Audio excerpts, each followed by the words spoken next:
Kodanitai Maya Poshashi Kodanitai Maya Poshashi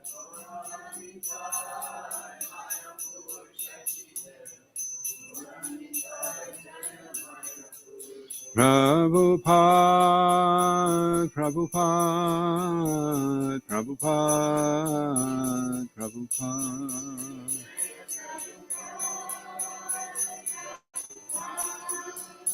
Prabhupada, Jaya Gurudev, Gurudev, Gurudev, Gurudev.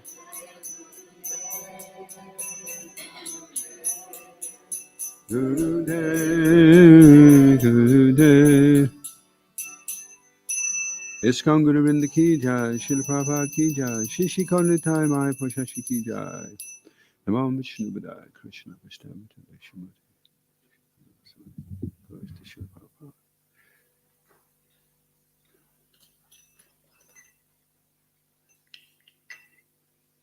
Reading from the pastimes of Srila Prabhupada.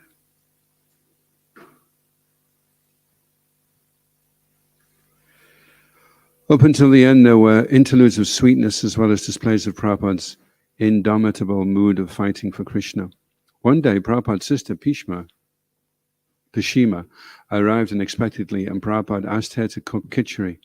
At that time, Kirtananda was trying to put Prabhupada on the road to recovery by gradually increasing his liquids, and Kirtananda and the other devotees opposed the idea of us suddenly eating solid foods.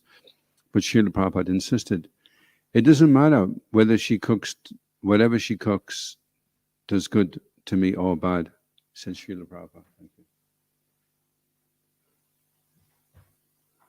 She is a Vaishnavi, it will be good for me. He then began speaking in an extremely humble way. Probably I became a little puffed up because of my opulence and success, he said. Now God has shattered that pride. If you don't have your body, what is there to be puffed up about? Bhakti Charu protested, Srila Prabhupada, whatever you have done for Krishna. That may be, but in this world unknowingly you commit offenses. When Pishima heard this, she exclaimed, no, he never committed any offense. You cannot ever commit offenses, said Bhakti Charu. You are God's very dear one. How can you commit offenses? I'm a little temperamental, said Srila Prabhupada. I used to use words like rascal and so on. I never compromised. They used to call it a club in one hand and a Bhagavatam in the other. That is how I preach. Anyway, make arrangements for my sister. There were also visits from Srila Prabhupada's godbrothers, and again Prabhupada asked forgiveness for his offenses. One time Niskinchana, Krishnadas, Babaji, Puri Maharaj, Ashram Maharaj, Ananda Prabhu, Purushottama Brahmachari, and about 20 others came and sat next to Prabhupada's bed. He was resting when they arrived, and they joined the kirtan until he awoke. When he saw them, he asked to be raised up. Sitting in the center of his bed with his godbrothers all around, he addressed them. All over the world there is a beautiful field to preach Krishna consciousness, he said. I don't care whether I would be successful or not. People are willing to take. They are all taking also. If we preach together, the sang of Mahaprabhu, Priti Viti, will come true. We have everything. Spread the holy name and distribute prasadam. There is a beautiful field. In Africa, in Russia, everywhere, they are accepting. Srila Prabhupada ki jai. Om Namo Bhagavate Vasudevaya. Om Namo Bhagavate Vasudevaya. Om Namo Bhagavate Vasudevaya.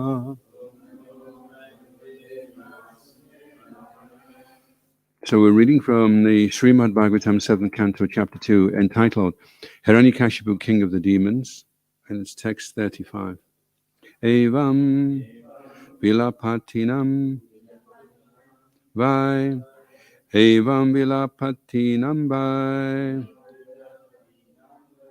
Parigriyam Mritam Patim Parigriyam Mritam Patim Anichatinam Neharam Anichatinam Neharam Ako Stam Sanyavatata Akostam Sanyavatata Evam Vilapati Nambai Parigriya Mritam Patim Anichatinam Niharam Akostam Samyavatata Evam Vilapitinam Nambai Parigriya Mritam Patim Anichanam Niharam Akostam Samyavatata Evam Vilapita Patinam Vai Parigriya Mritam Patim Anichatinam Niharam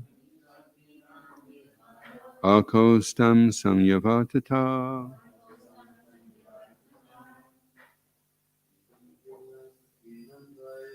Evam Vinatatinam Vai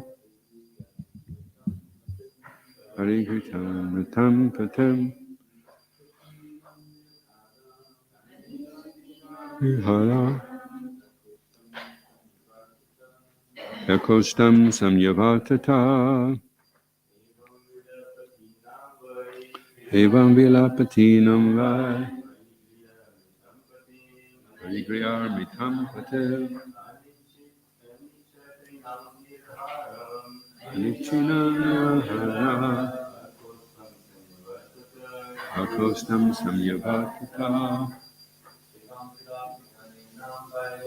Avilapatinam Parigriya Mritam Patim Anichatam Nihara Akostam Samyavatata. Ladies.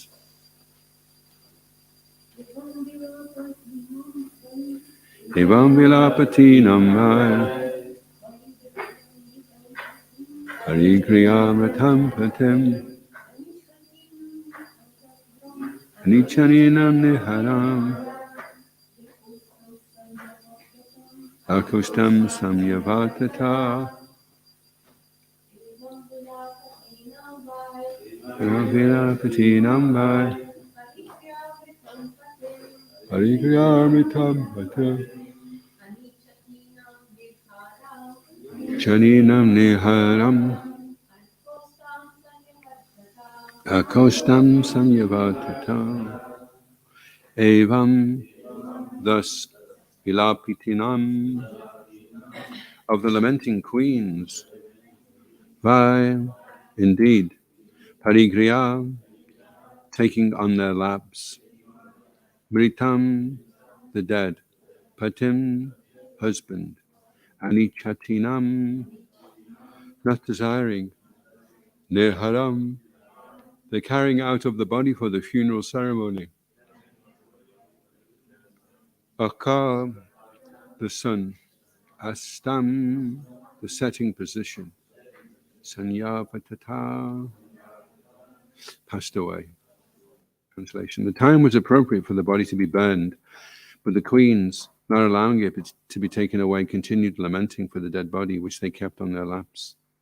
In the meantime, the sun completed its movements for setting in the west. Responsibly pleased. The time was appropriate for the body to be burned, but the queens, not allowing it to be taken away, continued lamenting for the dead body, which they kept on their laps. In the meantime, the sun completed its movements for setting in the west. According to the Vedic system, if a person dies during the daytime, it is customary for his funeral ceremony to be performed before the sun sets, regardless of whether he is burned or buried. And if he dies at night, the funeral must be completed before the next sunrise. Finally, the queens continued lamenting for the dead body, the lump of matter, and would not allow it to be taken away for burning. This illustrates the strong grip of illusion among foolish persons who consider the body the self. Women are generally considered less intelligent. Because of ignorance only, the queens thought of the dead body as their husband, and somehow or other, that if the body were kept, their husband would remain with them. Such a conception of the self is certainly for Gokara, cows and dasas. We've actually seen that sometimes when a cow's calf has died, the milkman cheats the cow by presenting before her the dead body of her calf. Thus the cow, who would not otherwise allow milking, licks the dead body of the calf and allows herself to be milked. This substantiates the description of the Shastra that a foolish man in the bodily conception of life is like a cow. Not only do foolish men and women consider the body the self, but we have seen that the dead body of a so-called yogi was kept for days by his disciples who thought that their guru was in samadhi. When decomposition began and a bad smell unfortunately began to overwhelm the yogic power, the disciples allowed the dead body of the so-called yogi to be burned. Thus, the bodily concept of life is extremely strong among foolish persons who are compared to cows and dasas. Nowadays, great scientists are trying to freeze dead bodies so that in the future these frozen bodies may again be brought to life. The incident narrated by Hiranyakashipu from history must have taken place millions of years ago, because Hiranyakashipu lived millions of years ago before, and even then, quoting from history. Sorry, I'll read that again. The incident narrated by Hiranyakashipu from history must have taken place millions of years ago, because Hiranyakashipu lived millions of years ago and was even then quoting from history. Thus the incident occurred before Hiranyakashipu's lifetime, but the same ignorance in the bodily concept of life is still prevalent, not only among laymen, but among scientists who think they will be able to revive frozen corpses. Apparently the queens did not want to deliver the dead body for burning because they were afraid of dying with the dead body of their husband. Om Jnana Tamarandasya Gananjana Shalakaya Chakshuran Militam Jena Tasmai Shri Gurave Namaha Shri Chaitanya Manobhastam Stapitam Yena Bhutale Swayam Rupa Kadamayam Dadati Swapadantikam Jaya Shri Krishna Chaitanya Prabhu Nityananda Shri Advaita Gadadha Shri Vasari Gaur Bhaktarinda Hare Krishna Krishna Krishna Hare Hare Hare Rama Rama Rama Hare Hare Vanchikalpatrubhyascha Kripa Sindhubhyeva Cha Paritanam Bhavanebhyo Vaishnavebhyo Namo Namaha.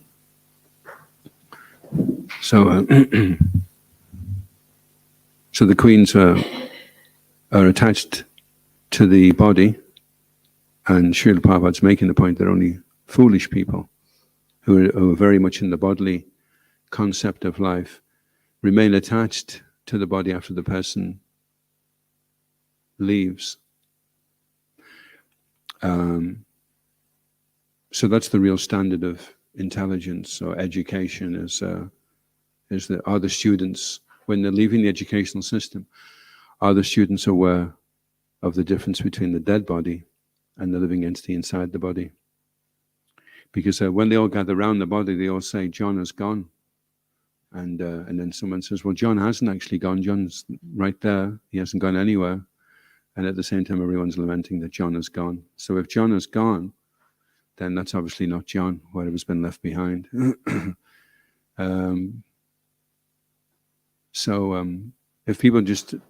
If they just are moved by their emotions and their feelings, and they don't allow their intelligence, of course there has to be some education there so that they can have intelligence.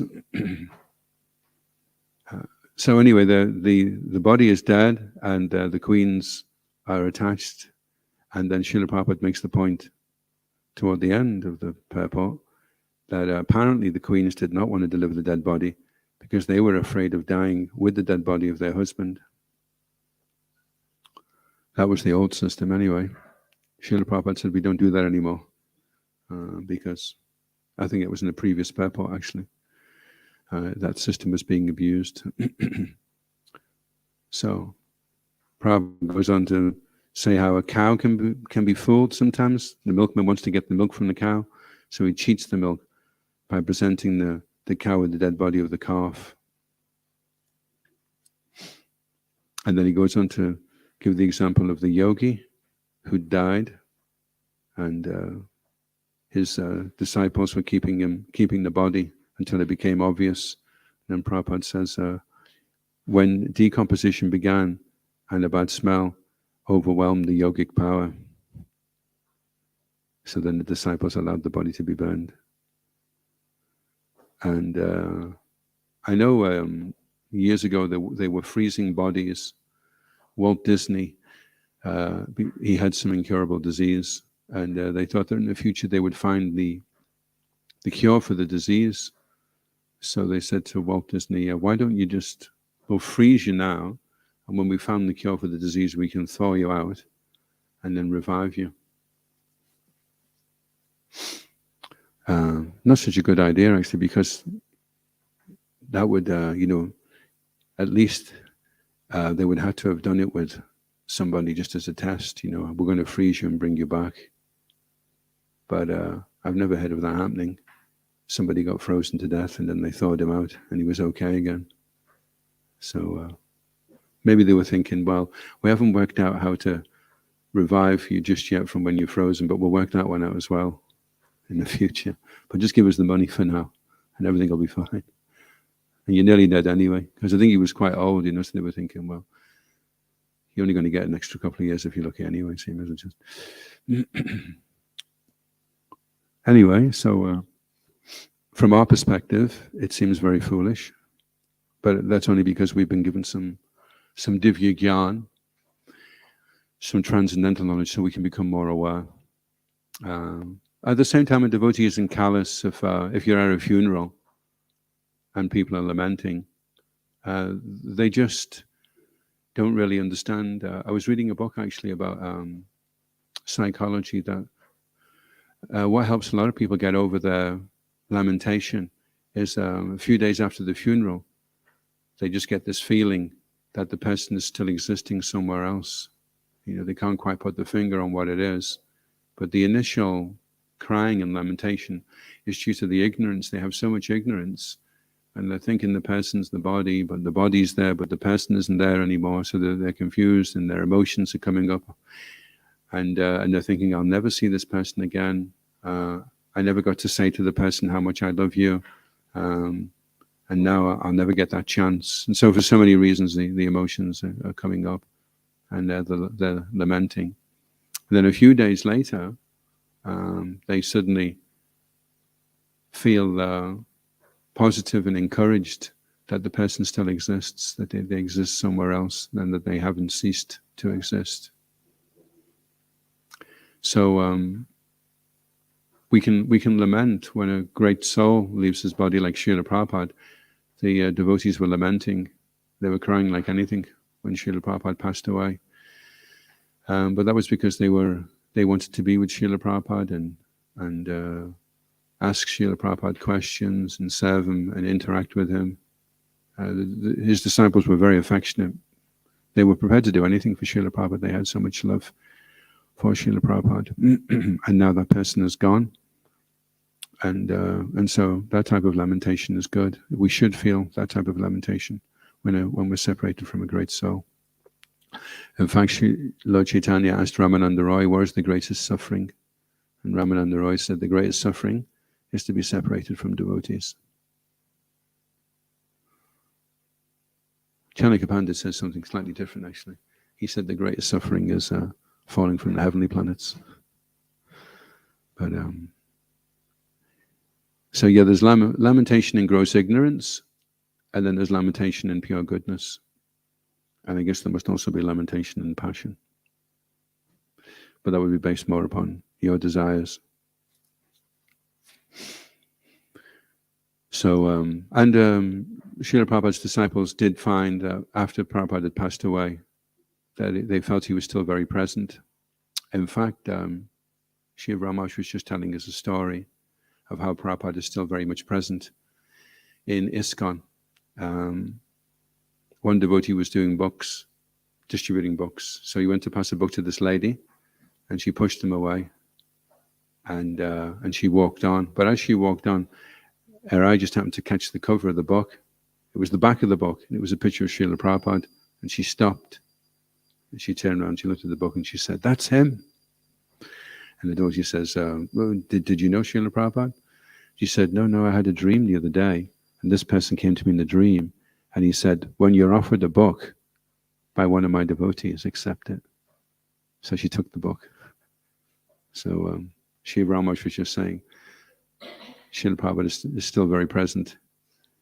One of the best ways to experience that is to distribute his books, because it's very dear to Srila Prabhupada. His books, he considered the books were his real purpose, and to distribute his books endears one very much to Srila Prabhupada and the whole parampara, and then you have a relationship with Srila Prabhupada through that.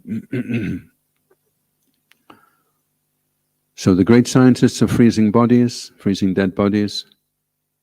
Or actually, I think they froze him while he was still alive. They didn't wait till he died.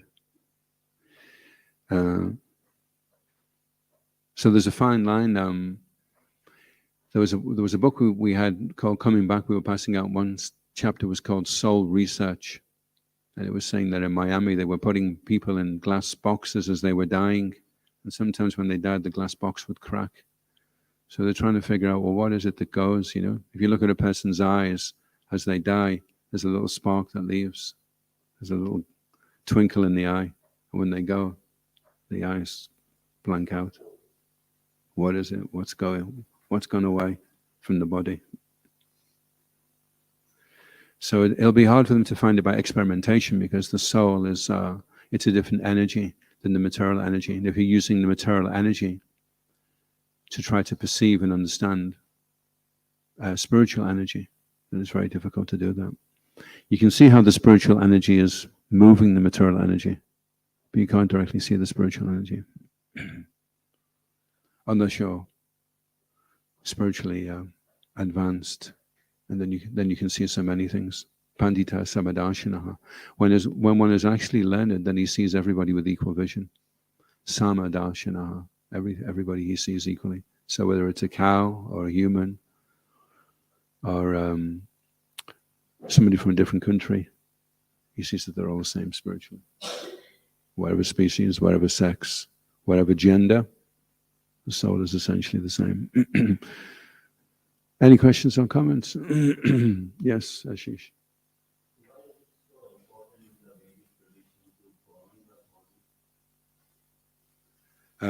There's a few reasons why you burn the body. One reason why we burn the body. Well, let's see if anybody else knows. Why do we burn the body? Why do we burn the body?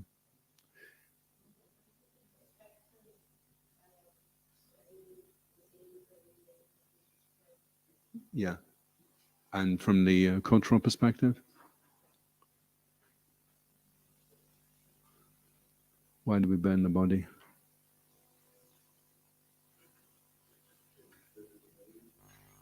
Takes up room.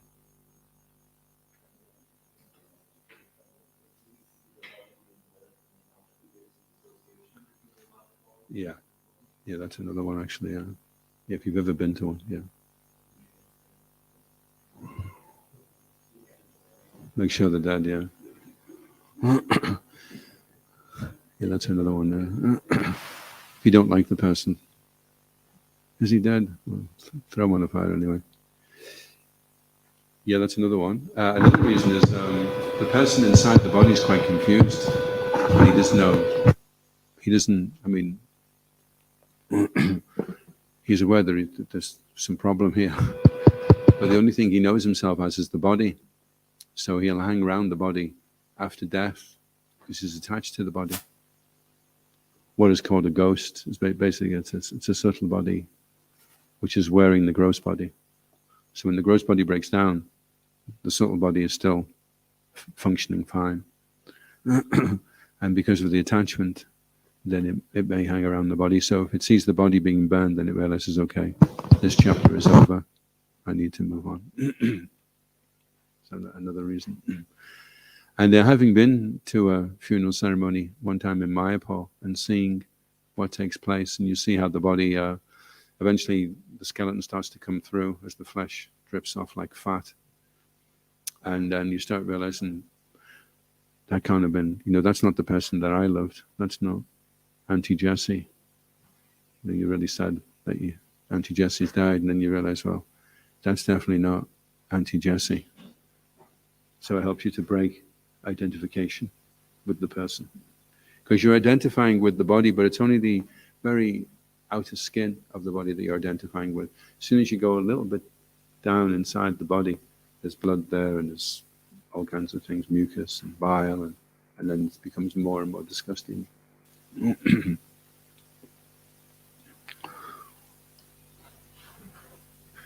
Any other questions or comments? Yeah?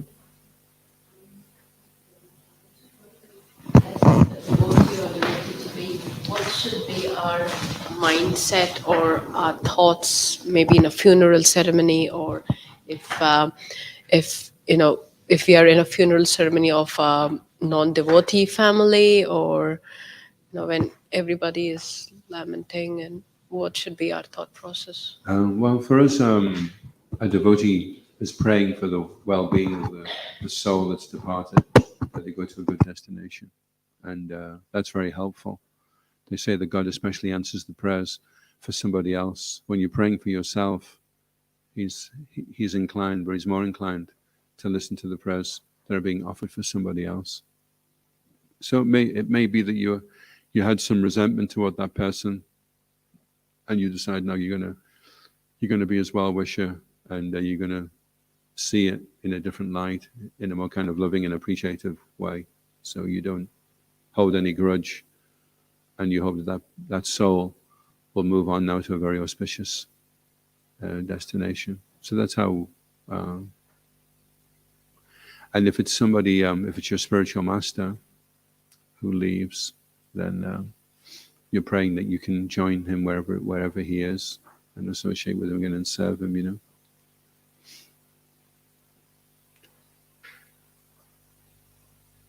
Any other questions or comments?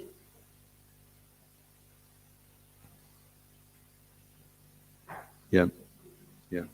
So, though in the Vedic culture it's said, we need to burn, the bodies are burnt, but I've seen for in ISKCON, like in Vrindavan or Mayapur, they don't burn. They especially if they are senior disciples and Maharaj, they don't burn, right? They do a different ceremony where they preserve the body in salt. If the body of a sannyasi or a really elevated personality, then the body is preserved, because it's just, you're making a special exception, special consideration. So for the general people, then the body is burnt, and then for those who are very elevated, then the body is preserved in salt. If you go to Vrindavan, Srila Prabhupada's body is there, and it's preserved in salt. There's actually a video of them putting his body in, and then they pack him with their salt, so that will preserve the body. Okay. Thank you. Sign of respect. Yeah, it's interesting. There is very little information or education to help people prepare for their own death and for the death of others. Sometimes people say, "Oh, I'm not afraid of dying," but they are afraid of others dying, who they are attached to. So, such an important aspect of life, the culmination of life, and is something which is neglected. It's considered it's dismissed actually, because nobody really knows, so there's no point worrying about it. We'll just work out when it happens, which is it's a bit like going down a river stream backwards with your back to the waterfall, and just saying, well, we know we're going to have to go over the edge, but right now I'm just looking at the telly. They've got a TV fitted inside their canoe, and they're going backwards down the river. Not a good idea. It's going to be very scary when they do go over. It'd be better to find out, how you're supposed to hold the canoe as it goes over the edge, and prepare yourself and make it as. And of course, the big assumption as well you probably just, once you die, that's it, it's finished. But we had one sannyasi, Bhakti Prabhav Maharaj, and when he was a child, he had really, really excruciating headaches, and the headache would come up from here, go right through the top of his head, And years later, he was taken back under hypnosis, and he was shot under his chin. He was a monk, a Catholic monk, and at that time they were persecuting them. So the trauma had carried through. You may have thought, well, it's just instant. There was no pain. But then you see that actually the pain carried on, and the pain was very intense. So you may have this idea, well, I don't mind if I die as long as it's in my sleep, or I don't mind if it's a painless death, or if it's a quick death, then it'll be over really fast. But you're making a lot of assumptions there, and you really are hoping for the best. And as you get older, you start realizing it's all shallow hopes. And the highest rate of suicide for men is over 65. So a lot of men get to the end of their lives and they're thinking, what's the point? I'm getting older. I'm just a waste of space. Nobody's really interested in me. I'm just creaking and freaking. May as well just finish it now. Like TV, I'm watching TV and I'm getting fed up with this channel now. It's really boring. So let's just try a different channel. If there isn't a channel, that's okay. At least the boring program stopped. And you never know, there could be something really exciting on channel 4. So with that idea in mind, they commit suicide. Not a good idea. Just because of ignorance, really. So how useful it would be to go around the schools and present this to children, and that could enter into their minds, percolate in seedling form and sprout in the future. Because when you're learning lies, it's harder to learn lies than it is to learn the truth. When you learn the truth, you don't actually learn the truth, you remember the truth. Because part of your nature is Satchit Ananda, is knowledge, truth.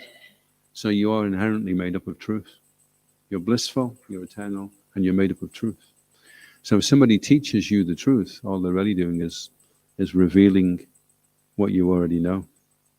You already know it's wrong to do sinful activities. You already know it's wrong to take another living entity's life. You already know that. You don't have to learn that.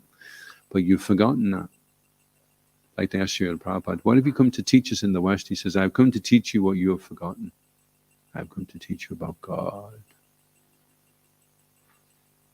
So we've forgotten. We've forgotten so much. We're reviving the intelligence. And because the intelligence is covered over, then it just needs to be cleansed. So through kirtan, through service, that ignorance can be cleansed away. Apanam samsitam gauram yannama vivishogunam. Even unconsciously, even without faith, there's still a cleansing that takes place.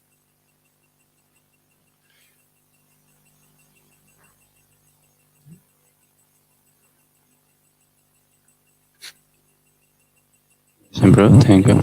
So then, is that the process of preserving the body of an elevated personality? Is that what samadhi means?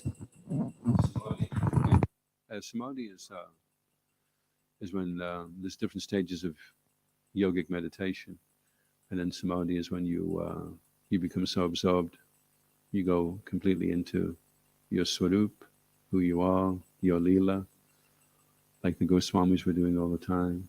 And then they would come back to their body.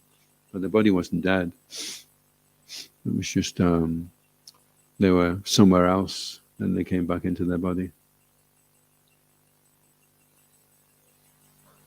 Yeah. Hi, Krishna Prabhu, thank you. Yeah, question. We understand the guru is a completely spiritual personality, but the guru's body, do we understand this to be a spiritual body, or is it a material body? It's a material body which has been spiritualized, just like an iron rod is acting like fire. So the iron rod is made of iron, but it's become so surcharged with energy from the fire that it's now giving off heat and light.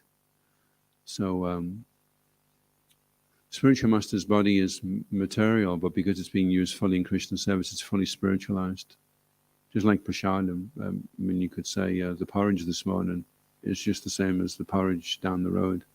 Although actually it won't be like the porridge down the road because this one's got mangoes and pineapple in. You won't get that very often. But because it's been offered with love and devotion by our Pujariji, and Krishna's accepted, then that food has become spiritualized, surcharged. Something material can be made spiritual, and something spiritual can be made material if it's abused. Like with the deities, if the deities are worshipped very nicely, then the Dham manifests. But if the deity worship is neglected, then the Dham recedes. It becomes just like a mundane place again, you know. If the deities are pleased and happy, Gaur Nitai are especially pleased by book distribution, kirtan. Whenever we have the temple room full and everyone's chanting, the deities look very alive, very, very present, you know. And if you go to a temple where the puja is poor, then the deities look less present, unless they're more kind of distant. So the more your consciousness is spiritualized, then the more the body becomes. And Srila Prabhupada, he contradicted the limitations of what the body should have been able to do. His disciples couldn't keep up with him when he was walking, and they couldn't see his footsteps in the sand or on the grass. So his body was so charged with spiritual energy that it defied the laws of material nature. So that's what happens when one is very elevated.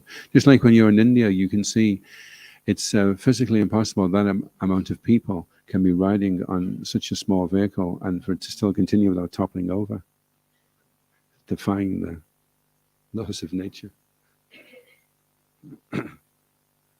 So, and that's what's nice about Krishna consciousness, is that as you grow older, generally when you're growing older, you're becoming more decrepit and more depressed. But as you grow older, you have more knowledge, more realization, more awareness. So you want to work harder, you want to do more, you want to do things nicer, better, with more focus, with more depth. Everything becomes more profound in your life as you grow older, rather than your life becoming a culmination of so many failures, and now is the ultimate failure. You're going to die afraid, alone, and unaware of what's happening, which is the ultimate failure. Everything will flash back before you. You look at your entire life and you're thinking, what was that? You know, did I do anything of any value to help anybody? Or was I just out for myself my entire life? And then you lament bitterly. And by that time, it's too late to do much about it, unfortunately.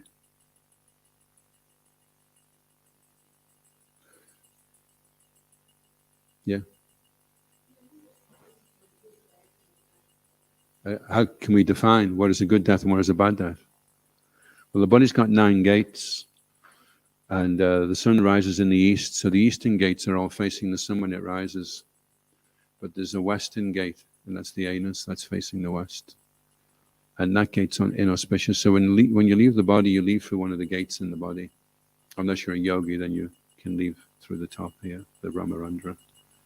So the best for a devotee is he leaves through the mouth. He said that when Srila Prabhupada died, he went, Hare Krishna. And then he left his body like that.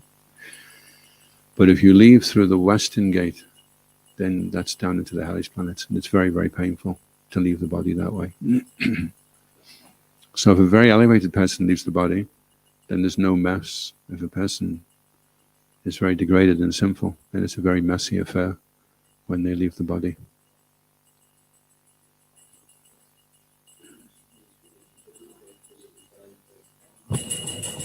Some people think you can die without pain. They think if you die without pain, then that's a good death, because they don't have any clue of what happens after it. Yeah. Some people say, as long as I die in my sleep, then I'm okay.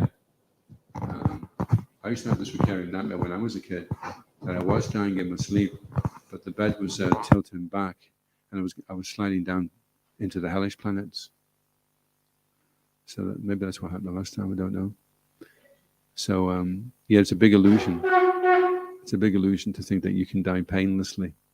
It's you're being dislocated from the body. Even just dislocating your shoulder is quite painful. Never mind dislocating your entire consciousness from the body. Very scary. Everything you knew yourself as is no longer going to be. Everything that you have is being taken away from you. So in so many ways, the pain, the fear. And we have so many stories now in ISKCON, and I'm sure in other places as well throughout the world, that people have been practicing spiritual life, and they've left their body very, very joyfully, very jubilantly. They've actually felt very, very privileged that they're being allowed to prepare, and they understand the truth, the actual reality. So what would determine whether one has a good death or a bad death?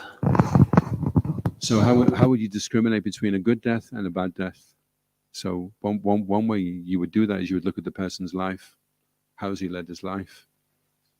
He may have some like grand finale. Leads a terrible life, shoots loads of people, doesn't return his book to the library, and is rude to Mrs. Jones across the road. And then he suddenly has this fanfare of a death. His fireworks go off, and he's completely intoxicated, and then he's left. But he's had such a bad life, all that will accrue and determine his next situation. Srila Prabhupada was saying these big people that think that they've really gone places, next lifetime they come back as dogs or slugs. So what was the point of that? A good life leads to a good death, and a bad life leads to a bad death automatically. You can't cheat the laws. I remember I met a devotee, and he'd left Krishna consciousness, and he was into all sorts of things. And he said to me, anyway, it's okay. I'm not the body, I'm the soul, and at the time of death, I'll just remember Krishna, so I'll be okay. But you can only remember Krishna if Krishna wants you to remember him. Otherwise, you'll forget.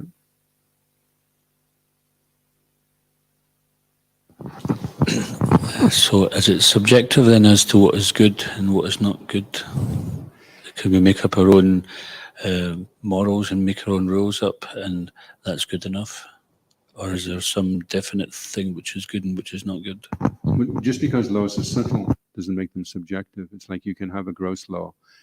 Like you could decide, I've decided the law of gravity doesn't apply, and so you walk off the cliff, and it applies anyway, irrespective of what you think or feel about it. So just because the laws are subtle doesn't mean that it's based upon your opinion anymore. And no illicit sex, no intoxication, no eating meat, no gambling. They're the four main problems that cause the problems at the time of death. If we're indulging in these activities throughout our life, then our death is going to be very unpleasant. And then there's a whole array of other things as well. But you may subjectively think it's okay to go hunting. And I knew somebody that hunted, and he said it's okay to do it as long as the animal's completely relaxed and not afraid. He said then when you've got it really calm, then you shoot it. So that's his idea. But everybody can have their idea of mathematics. You can have your idea of what mathematics is, and I can have my idea. But that's not mathematics. So if you really want to understand mathematics, you'd have to consult an authoritative body of knowledge about mathematics. And so it's the same with spiritual matters as well. If you just go by your opinion, well, I think it'll be like this. And people are afraid to believe something. They're thinking, well, if I believe that, then it'll make it that. So I'm going to believe this instead. So I don't believe that God exists. Oh, okay, then. So then somebody has to say to God, sorry, you're out of a job because nobody believes. Oh, okay. Could it be Santa? Can it come back as Santa Claus? Yeah, but not God, because nobody believes. Oh, okay then. So he has to give up the job of being God now, because nobody believes.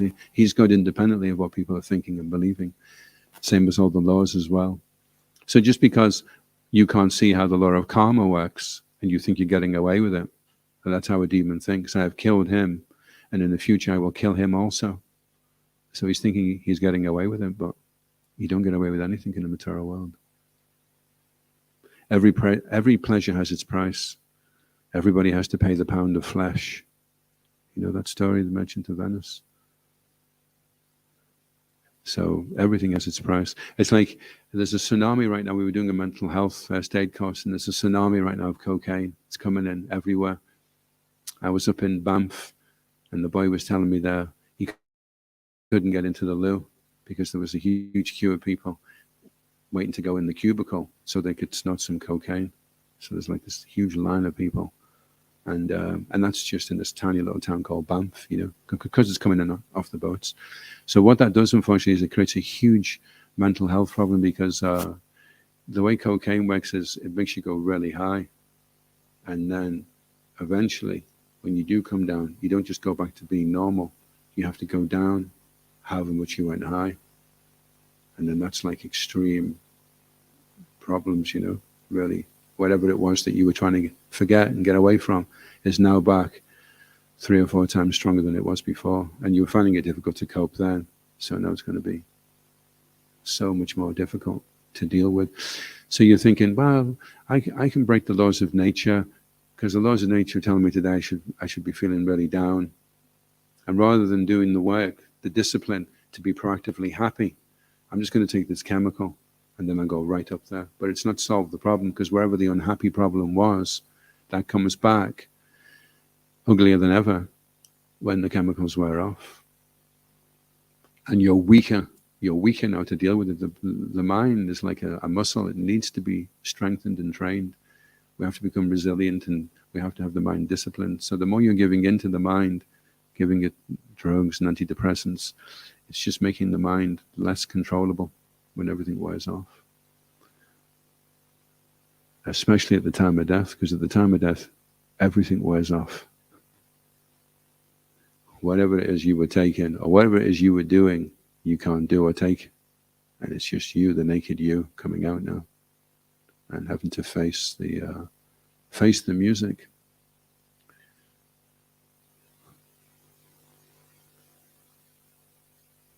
So it's not depressing. Knowledge is not depressing. What's depressing is ignorance.